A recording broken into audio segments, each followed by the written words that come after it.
Bueno, muy buenos días, estimados, estimadas, ¿cómo están?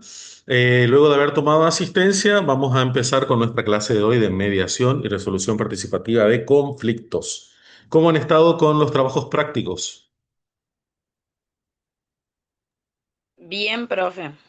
Bien, genial.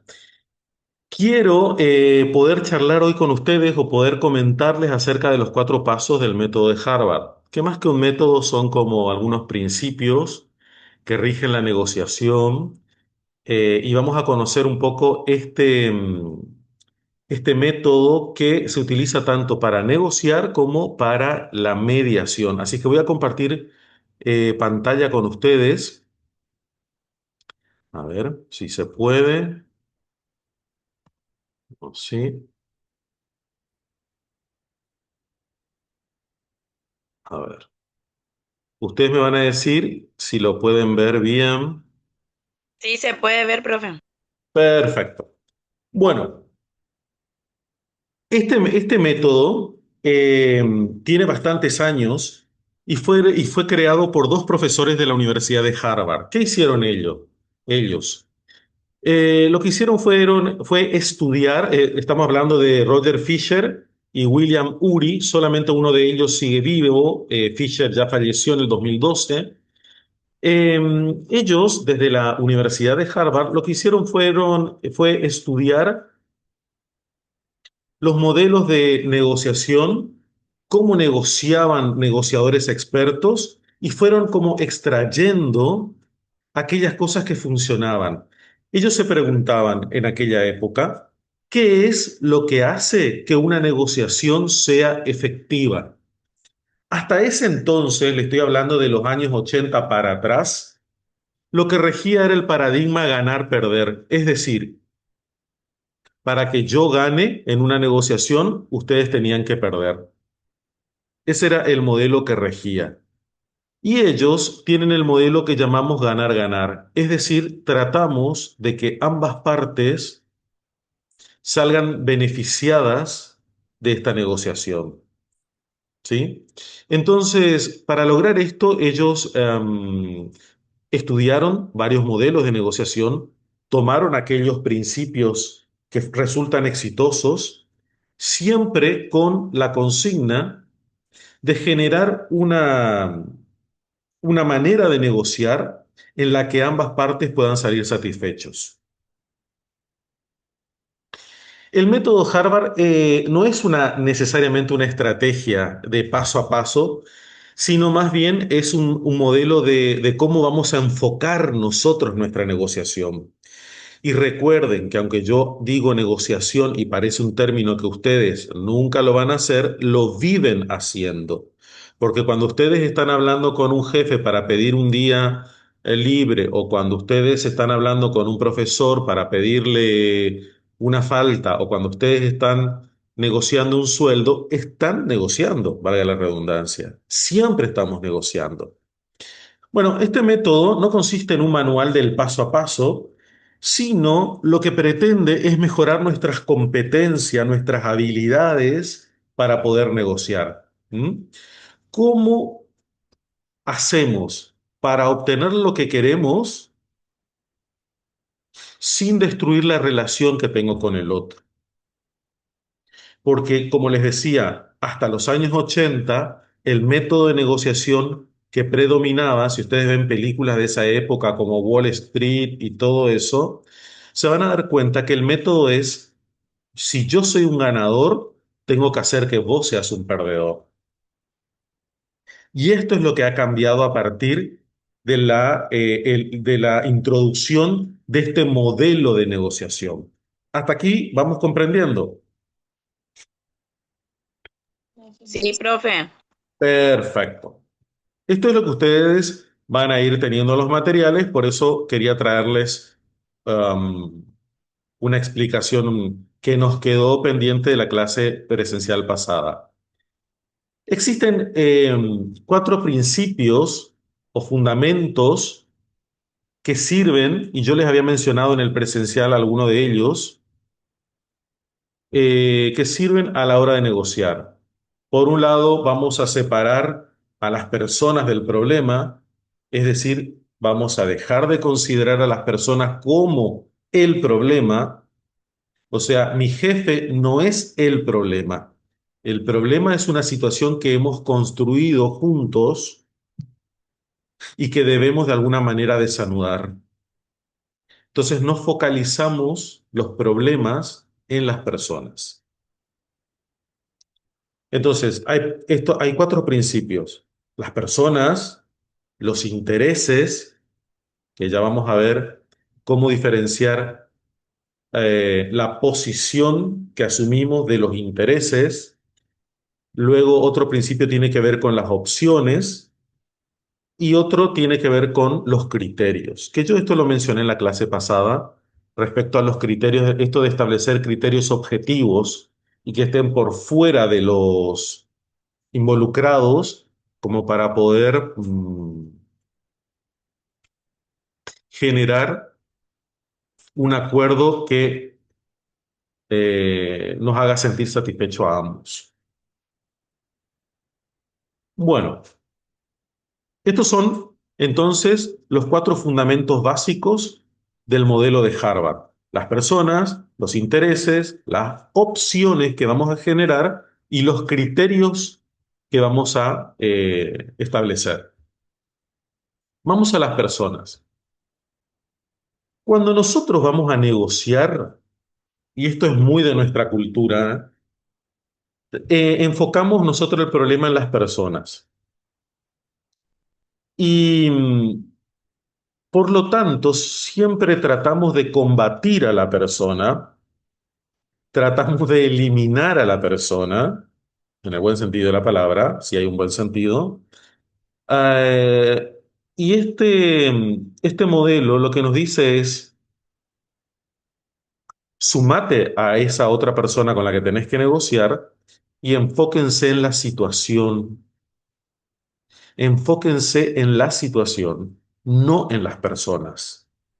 ¿Qué es aquello que nos ha conducido, ¿m?, a esta situación de conflicto?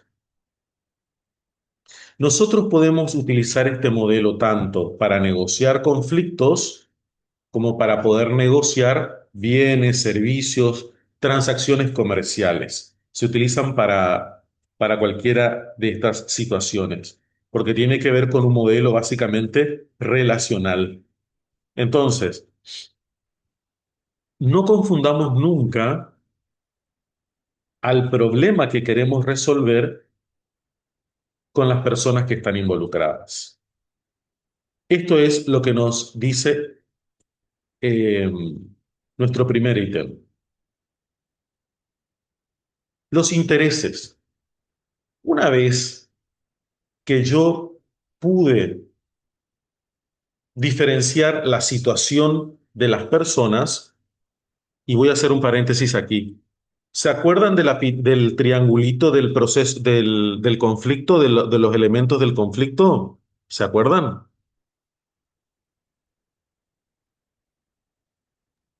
Sí, profe. Ok. ¿Cuáles eran los elementos del conflicto?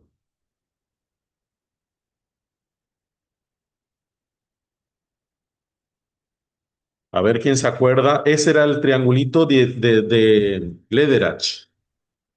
Las tres P, ¿se acuerdan? Era el proceso, el problema y la persona, creo que era. Perfectamente. Ay, Proceso, obvio, obvio. obvio, Cintia. Proceso, problema y personas. Una vez que yo identifiqué a estas personas que le llamamos actores, yo tengo que identificar como negociador que soy, porque yo soy el que conoce este método, cuáles son los intereses que esta persona tiene.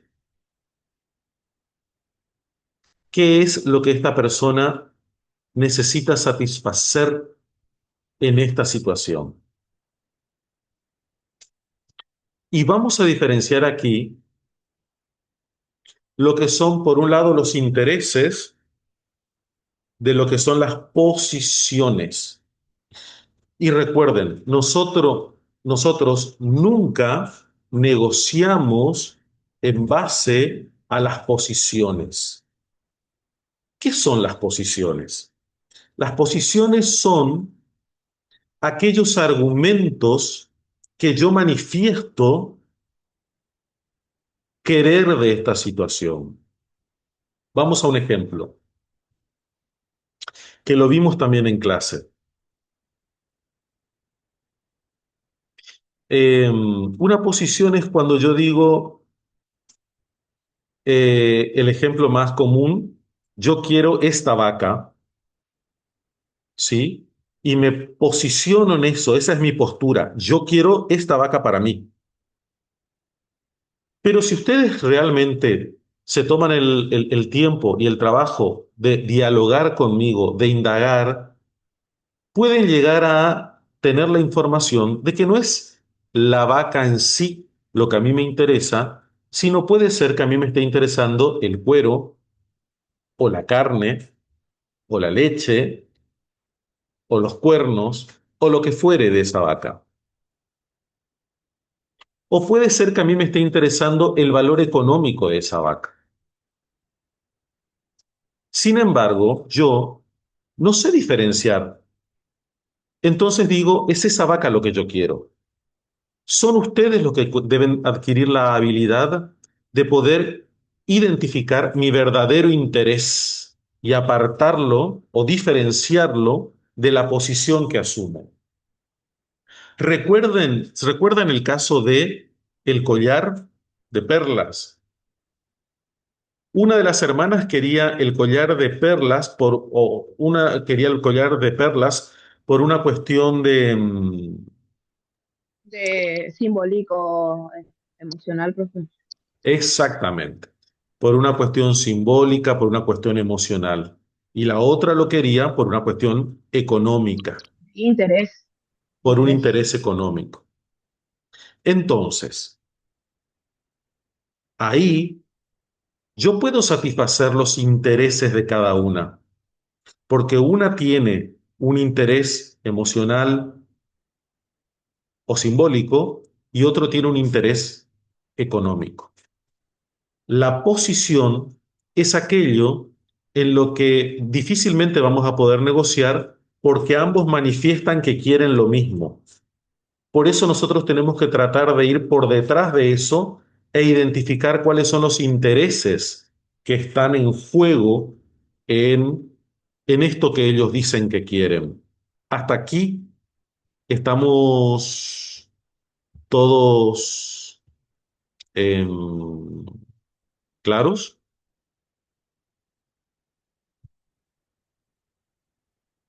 ¿Sí? De ¿Alguna, mi Sí, parte, profe. sí.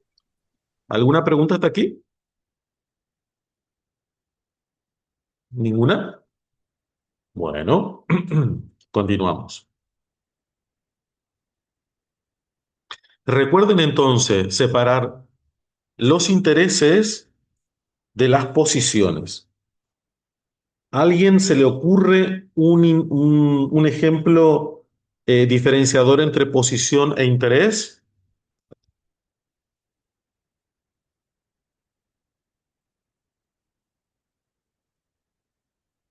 ¿A nadie? ¿Algo?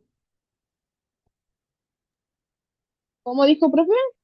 Si a alguien se le No ocurre escuché. un ejemplo que diferencie la posición y el interés en una determinada situación.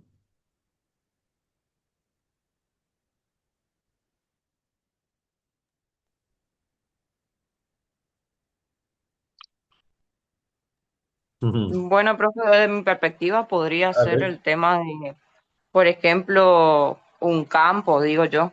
Ujú. Por ahí para una persona es un valor sentimental o es de sus abuelos, de sus padres, tiene un valor más que nada con el tema familiar y todas esas cosas, y puede ser que para otro de los hermanos de ellos considere como algo, obviamente, que tenga un valor económico, que se pueda, qué sé yo, vender en secciones el campo y tener más plata o cosas en ese sentido, podría ser. Perfecto. Ahí vemos que cada uno tiene el interés de uno es emocional y en el otro tenemos un interés económico. Uno está queriendo dinero y otro está queriendo mantener recuerdos, mantener historia, mantener, sí, ese vínculo emocional con el territorio, con ese terreno, ¿sí? Por eso es que nosotros habíamos estudiado las causas de conflictos, para que también ya empecemos a poder clasificar entre bienes, territorio, principios y relaciones. Muy bien. En Am, este, en este sentido también, profe, podría ser en el tema de, hablando de conflicto, de que uno de las personas o de los hermanos no lo quiera vender por este vínculo y el otro, como lo dije anteriormente, tipo su plan es venderlo. O sea, es como es, no que no siga como una herencia, por decirlo de alguna manera. claro, sí.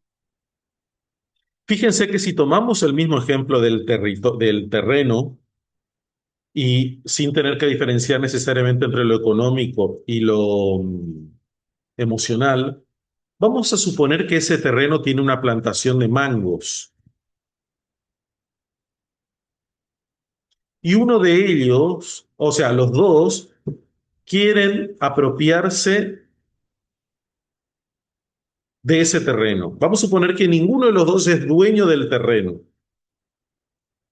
pero tienen por algún motivo la posibilidad de pelear por ese terreno.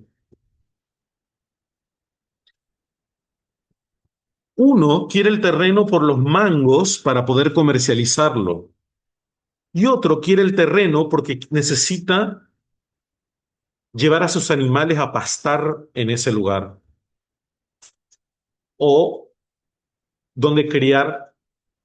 Si nosotros sabemos cuál es el interés, podemos complacer a ambos.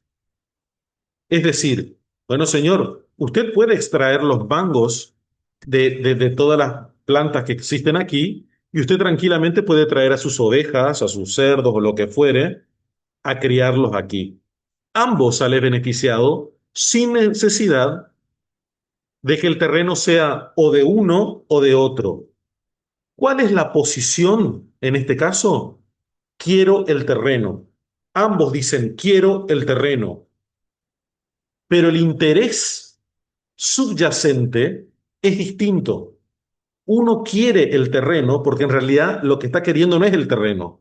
Lo que quiere es un lugar, un espacio donde poder criar a sus animales.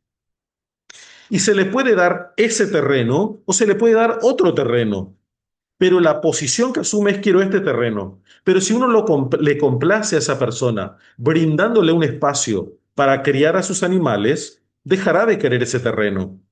Y esa es la diferencia entre una posición y un interés.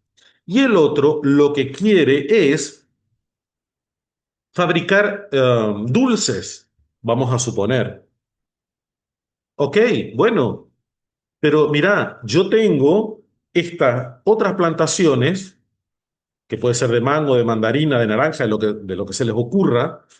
¿Qué te parece si en vez de darte este terreno, te ofrezco el fruto de aquellas plantaciones? Porque lo que vos estás queriendo es hacer dulce en realidad. A vos el terreno es este aspecto del terreno. Entonces, eso sucede en la vida misma. Podemos estar peleando, las chicas pueden estar peleando por un determinado vestido, ambas por el mismo vestido, y en realidad puede ser que el interés no sea ese vestido en sí mismo, sino la posibilidad de verse muy bien vestida ante una fiesta. Y el vendedor simplemente tiene que sacar un vestido tan hermoso como ese para que una de ellas diga, no, este vestido me lo quedo. ¿Me explico? Porque no es el vestido en sí mismo, es el interés de estar bien vestida para la fiesta y que el vestido sea sexy, sea negro y sea tal cosa. Eso es lo que están buscando. Entonces se puede satisfacer toda vez que nosotros identifiquemos cuál es el verdadero interés, se multiplican las posibilidades de satisfacer el interés. Pero es muy difícil satisfacer la posición porque la posición es solamente ese objeto por el cual están peleando. ¿Hasta acá comprendemos? Sí, Sí, profe, se profe. entiende bien. Sí, Perfecto. profe. Muy Profe, pero para llegar al interés hay que tener como objeto la comunicación y saber qué realmente, qué posición quiere tomar una y la otra, porque si no, no habría un interés en sí. Siempre claro, va a haber una puja de posiciones. por supuesto. Entonces, vos ya sabes cuál es la posición porque es lo primero que te dicen, porque es lo primero que te dicen las personas. Ahora bien, para saber cuál es el interés, vas a tener que empezar a indagar. ¿Para qué quiere usted esto? ¿Qué quiere satisfacer usted con esto? Y así vienen muchas personas a nosotros diciéndonos que quieren algo, pero cuando nosotros indagamos, nos vamos a dar cuenta que hay algo detrás que están queriendo satisfacer con eso que dicen querer. Y podemos satisfacer eso que están verdaderamente necesitando de maneras distintas a la que necesariamente te está planteando la persona. ¿Mm? Vamos a suponer un caso comunitario. La gente te dice, yo necesito un centro de salud en el barrio. Necesitamos un centro de salud en el barrio, necesitamos un centro de salud en el barrio, necesitamos un centro de salud en el barrio. O sea, un CAPS, vamos a suponer. Epa, pero no tenemos para el CAPS. Bueno, señores, ustedes, el CAPS, ¿para qué lo quieren?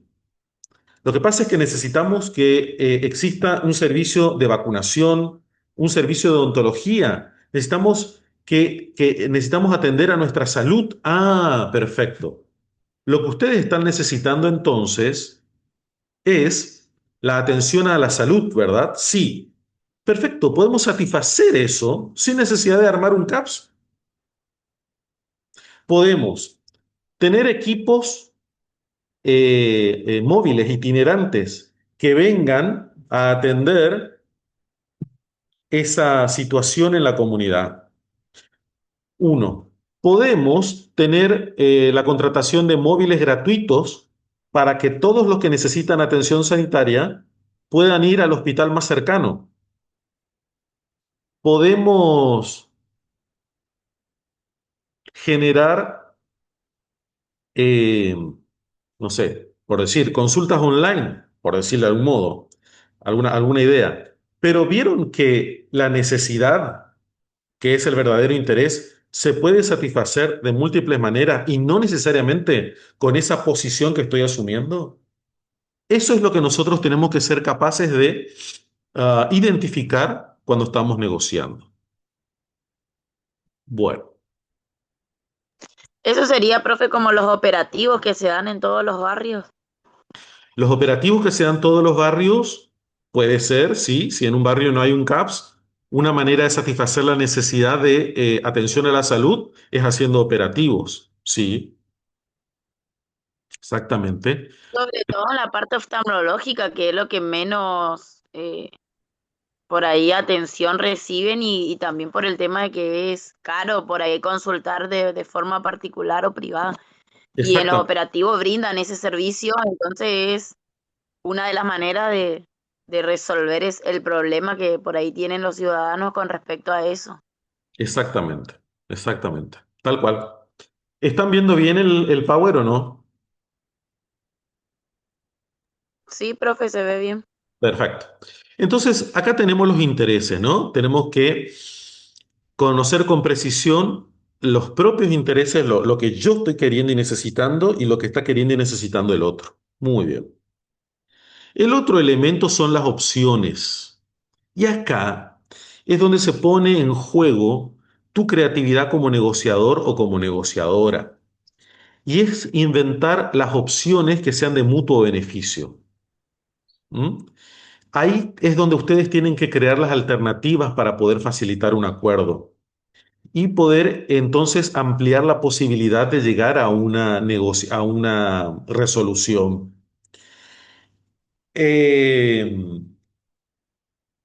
y ahí es donde nosotros vamos a poner en juego todo esto que estaba diciendo, buscar maneras de satisfacer ese interés, no necesariamente a través de esa posición que asume la otra parte, o incluso yo. Si yo tengo claro, mira, la verdad que yo, a ver, como mm, supongamos,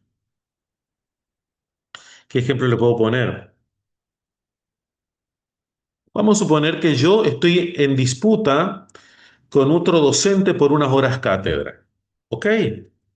Y estamos el profe Marcos y yo peleando por unas horas cátedra. No, yo quiero las horas de práctica, dice él, y yo digo, no, yo también quiero las horas de práctica. Y estamos ahí los dos con que estamos peleando por tener las horas de práctica, ¿sí?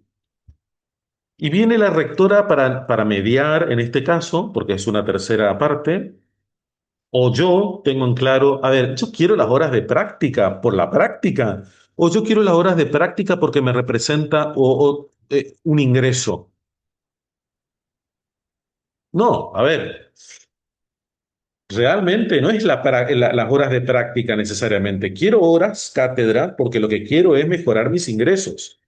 Ah, bueno, profe. Entonces, si usted lo que quiere es eso, ¿qué le parece? Le vamos a ofrecer las horas de comunicación y las horas de práctica se le vamos a dar al profesor Marcos. Es la misma carga horaria. Ah, perfecto. O le vamos a dar la misma carga horaria o distinta carga horaria, pero idénticos honorarios, pero usted en vez de la práctica va a hacer tal cosa. Ah, bueno, perfecto. Porque en realidad no es la práctica, las horas de práctica que yo asumía como una posición que quería, sino lo que yo quería eran los ingresos que me podían generar esas horas de práctica. Entonces, si yo tengo bien en claro qué es lo que quiero, también puedo satisfacer eso que quiero de una manera distinta a la que me estoy enfocando actualmente. Y es por eso que ustedes deben ser capaces de generar opciones para satisfacer esa necesidad. Vamos al siguiente elemento.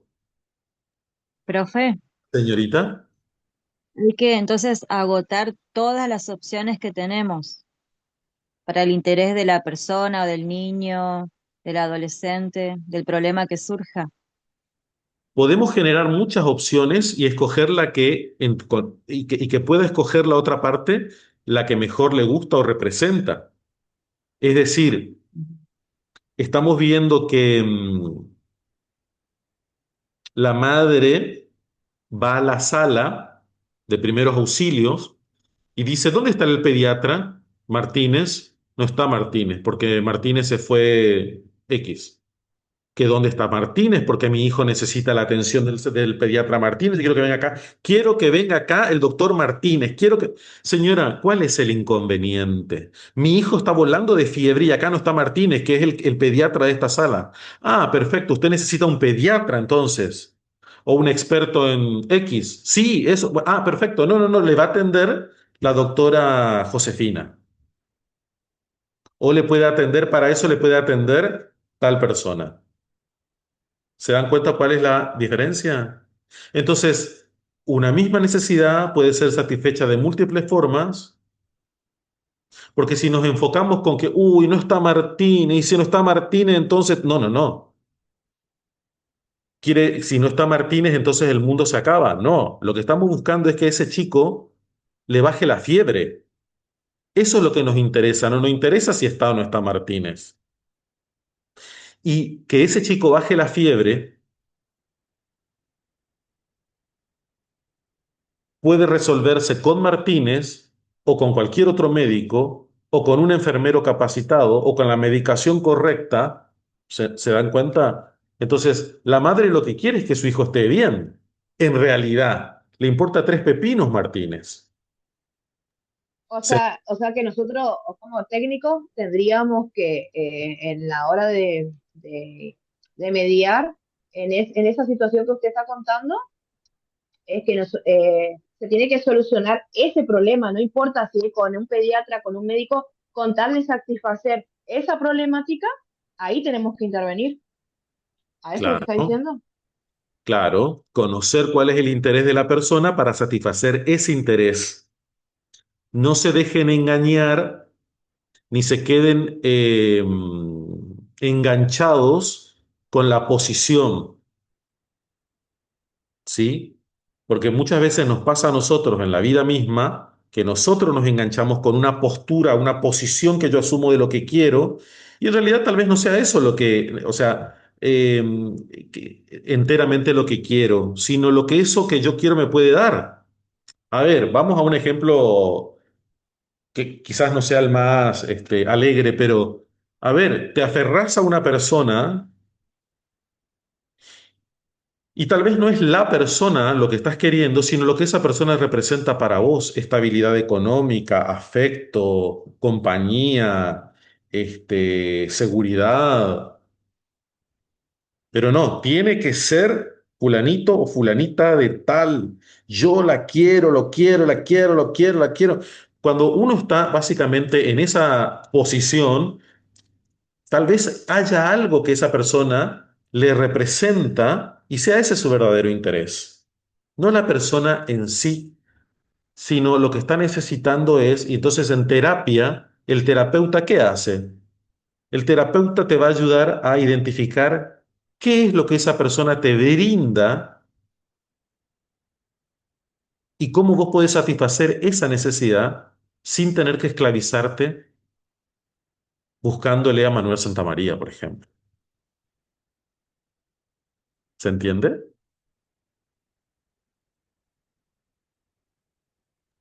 Sí, profe, se entendió. Eh, ¿Le puedo dar otro ejemplo para que usted me aclare? Mi posición como técnica. Ajá. Ayer, ayer escuchábamos el testimonio de Marcos, creo que, no, David, David. con su hermanito, ¿no? Y súper triste pasar tantos años sin tener una respuesta eh, a lo que él quería. Y si nos llega a tocar un caso así de esos, ¿no? Que, por ejemplo, vemos a un niño que está triste y bueno, ¿y qué te pasa? Y te cuenta una cosa así, o un adolescente, me quiero comunicar con mi hermano y no podemos porque hay un proceso legal en el cual no nos podemos ver, pero le está afectando al niño, le está afectando en la escuela, le está afectando en las relaciones. Eh, Obviamente no somos abogados, pero lo tengo que vincular con un abogado, con un psicólogo. Ese es mi trabajo, porque a mí me desesperaba el solo hecho de haber pasado tantos años y que no se haya hecho nada por David. O sea, mi pregunta sería, ¿qué hacer como técnica en un caso así? Pero eso, a ver, eso no tiene que ver con negociación o con mediación. Ajá. ¿En qué rol con quién estás negociando en ese caso vos? Mm, Porque bueno, esa era mi duda, tu esa era mi pregunta en duda. ese caso estamos hablando, ahí estamos hablando de tu rol como técnico, pero no es Ajá. necesariamente un caso de un ejemplo de negociación o de mediación. ¿Me Ah, explico? ok, Yo te puedo sí. explicar qué podrías hacer en ese caso, pero no es el asunto de la materia actual, digamos que, o sea, ahí vos tenés que primero identificar con quién estás negociando o con quién estás Ujú, mediando o para quiénes estás mediando, qué es, cuál es la posición de las partes y cuáles son los intereses de las partes. Eso es lo que sí. tendrás que buscar, pero en ese caso de qué hago yo en una situación como esa, me preguntas, bueno, pero en ese ejemplo no hay una negociación. Ujú. ¿Explicó? Ahí estamos hablando ya de tu rol como técnico, que es objeto de otra materia, digamos. ¿Sí? ¿Se entiende? Gracias. Sí, sí, sí, sí, gracias, profe. Ok. Entonces, lo otro tiene que ver con los criterios. Y acá Los criterios, tenemos que insistir en que los criterios sean objetivos. Un criterio objetivo es cuando podemos, primero que tiene que ser justo y objetivo tiene que ver con la posibilidad de buscar un criterio que esté por fuera de la subjetividad de las partes y que de alguna manera esté apoyado por algo externo.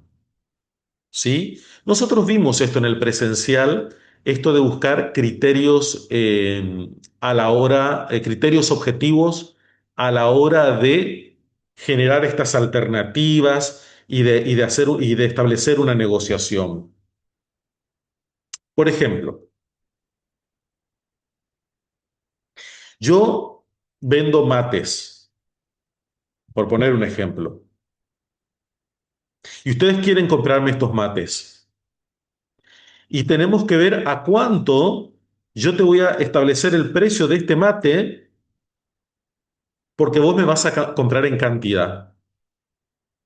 Entonces, ¿qué criterio objetivo podemos utilizar? Porque yo te puedo decir, mira, a ver, yo vendo, por ejemplo, este mate a 5.000 pesos. Vos querés 10 mate y bueno, te lo voy a vender a eh,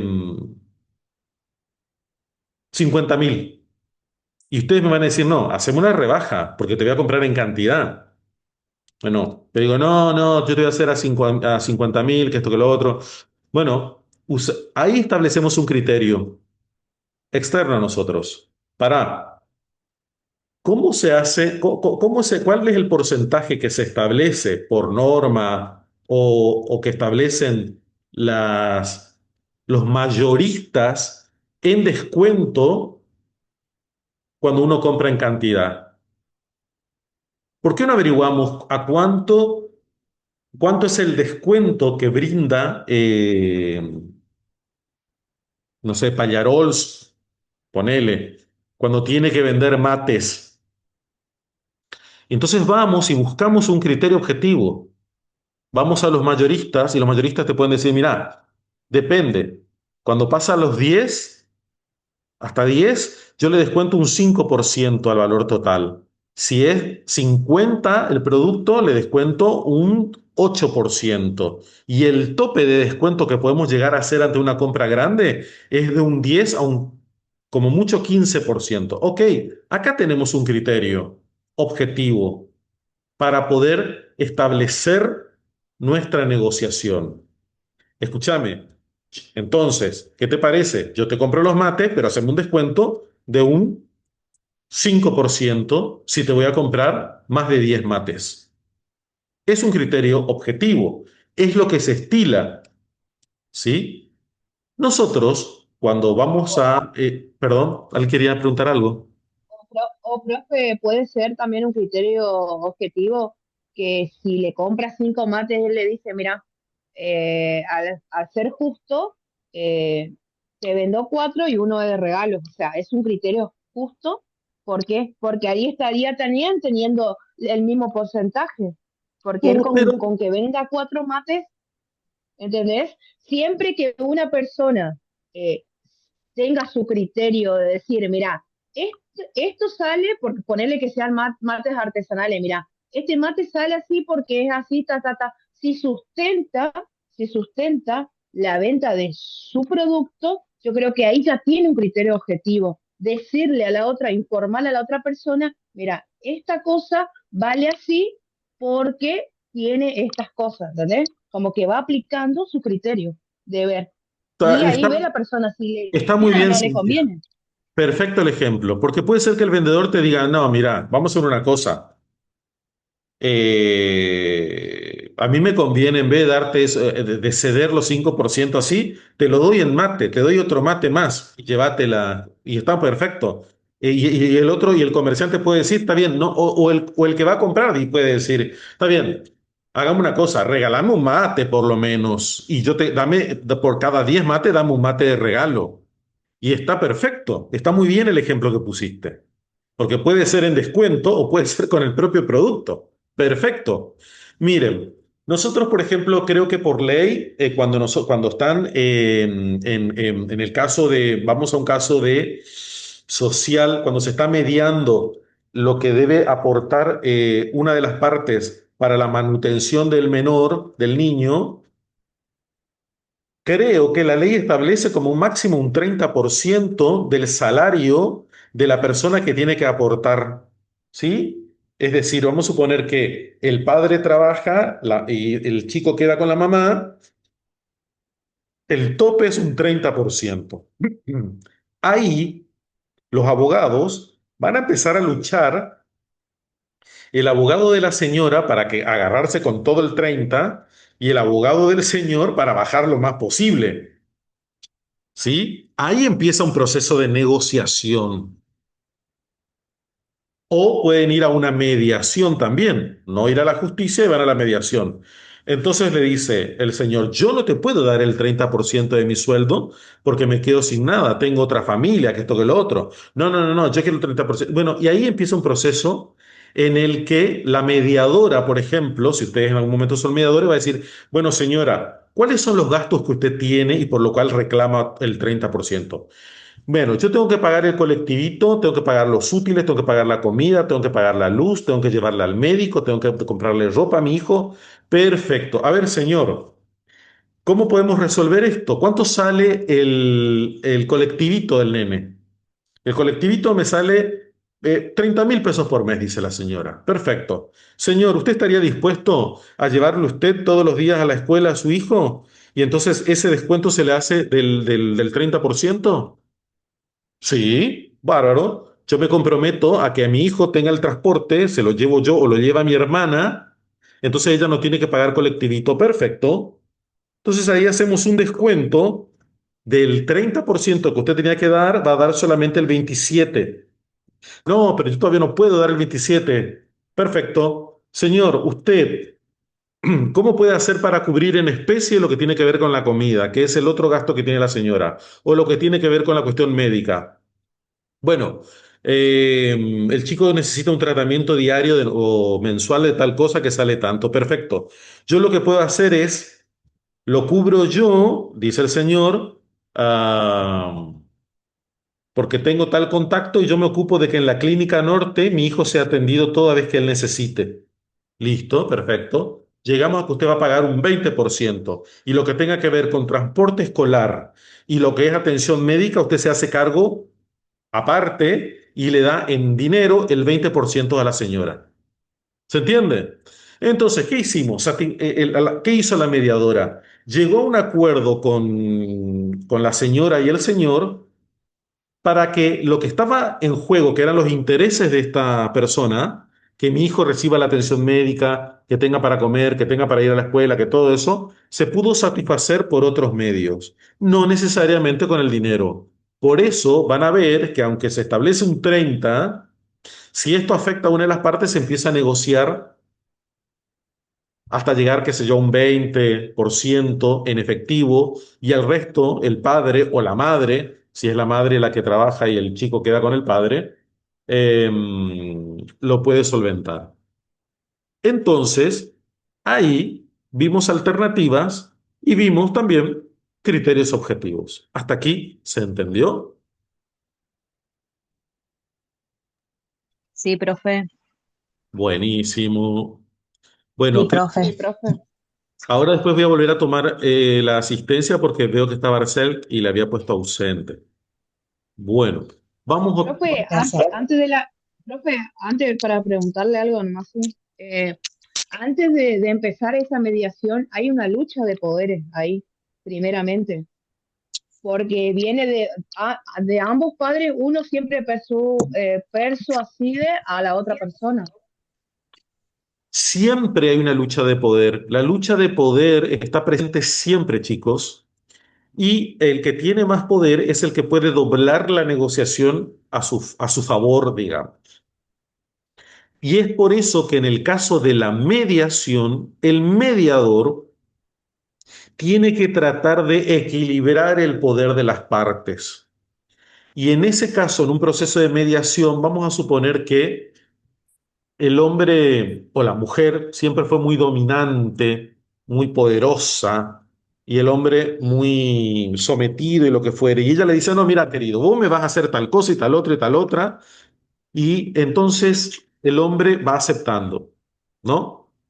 La mediadora tiene que decirle, voy a tomarme unos minutos para hablar en privado con el Señor. Y le tiene que decir, mire, Señor, que usted tiene derecho a dar hasta un 30% de sus ingresos. No necesariamente tiene que dar el 50%.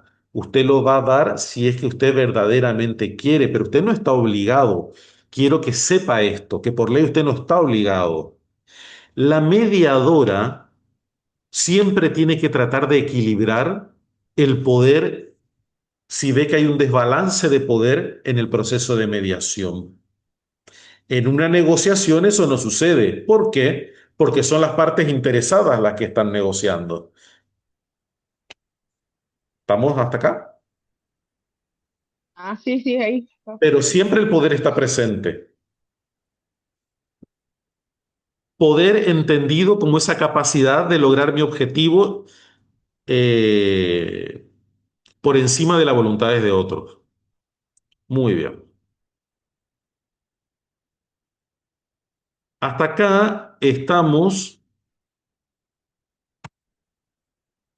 eh, con estos criterios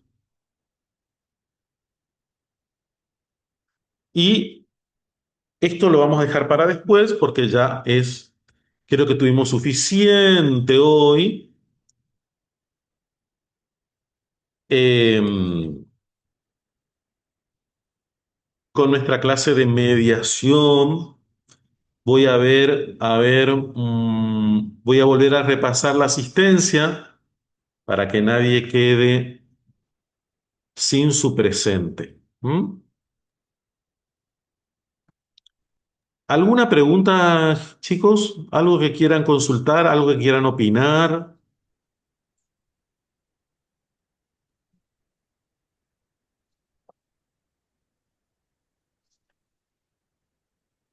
Ah, qué tímidos que son. Bueno, voy otra vez a preguntar de tercero primera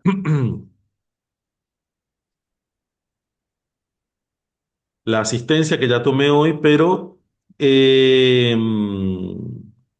Ferreira Claudia era la única que estaba ausente, no está todavía, ¿no? No, profe, no se unió, Pero creo. muy bien.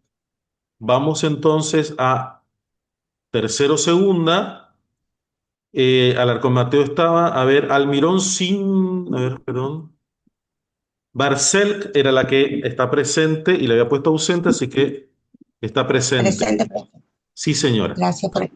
¿Y Leyes Rosalía se unió o no? Sí, profe, acá estoy presente. Perfecto. Leyes Rosalía, te pongo el presente también. Gracias, Y profe. Fernández Lidia, no está, Presente, profe. está Fernández Lidia. Bueno, qué lindo, tenemos un 100% de presente en esta clase. Muy bien. Voy a dejar de grabar esta clase y les agradezco a todos. Nos vemos o se quedan para práctica y dejo de grabar esto porque los voy a subir al aula. Con este mismo Ya, enlace nomás, profe, profe, seguimos. Con este mismo enlace, señorita.